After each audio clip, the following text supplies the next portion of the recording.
napansin ko sa bahay ay hindi malinis yung bahay nyo. Parang dinaanan ng bagyo at parang kung saan na lang nakakalat yung mga gamit. Di ba? Sorry po. Sorry po.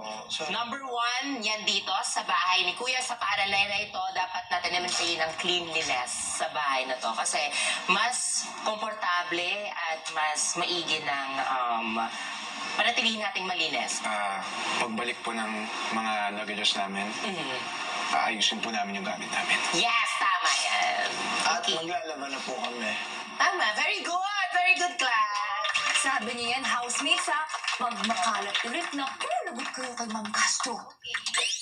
Meron akong inihandang game. Ang task na ito ay tatawagin kong Reverse Class Picture.